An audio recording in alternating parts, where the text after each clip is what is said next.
So I've just been thinking about trauma because I've been reading a book about trauma, The Body Keeps the Score by Bessel van der Kolk, an excellent book.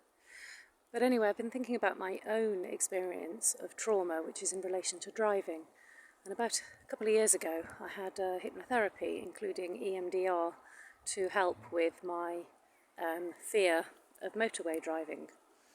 And I've realised that I'm experiencing a similar fear here in Sweden, because the cars here drive on the right instead of the left, like in the UK. And also we have an automatic car. For the first time in my life, I don't have a manual car.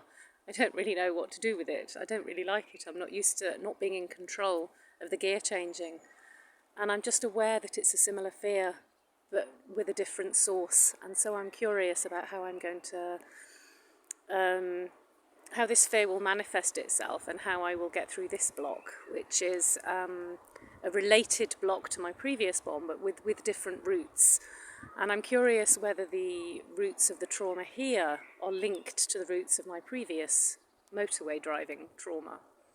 So whilst I have faith that I can get through it this time, because I've done it before, I know that I can deal with the fear of driving in a specific situation. I know I can get through that. I know I can deal with it. I'm curious as to whether I can, in a sense, fix this one myself, or whether I need to go back for some help around driving in a different situation. So it'll be interesting to see how this passes.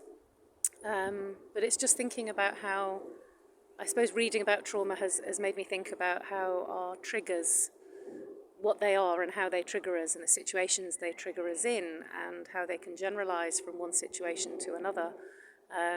So there's something about being aware of these triggers, noticing when they impact how we live our lives, and then deciding what we do about them, how we're going to cope with it. But also being gentle with ourselves, realising that we need time to face our fears, and we need to be able to do it at our own pace. And only you know what you need. Only you know if you need a kick up the backside to do it sooner, or whether you really do need just the time to face your fears in your own time.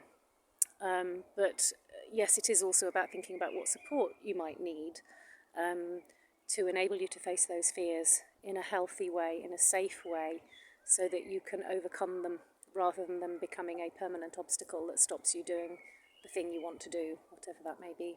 So yeah, just some thoughts around that this morning. I don't know whether any of you have certain triggers or traumas that come to mind. I'm not talking about big heavy ones here, just things that stop you doing tasks in your everyday life and how you've overcome them, what you do to get through these obstacles when you're faced with them. Anyway, on that note, have a wonderful day, and I'll check back again soon. Bye.